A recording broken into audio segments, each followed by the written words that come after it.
Hello everyone, welcome to Tactim. Today in this video, I'm gonna show you how to turn off double tick on WhatsApp. Before starting the video, please subscribe to Tactim. So let's get started. For this, you have to open your WhatsApp. Now here you can see three dots. Press on this. Now click on settings. Now go to privacy. Here you can see read receipts.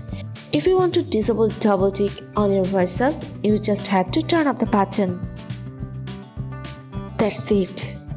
So this is how to turn off double tick on your WhatsApp. So guys, that's it. You can do this. I think this video is very helpful to you.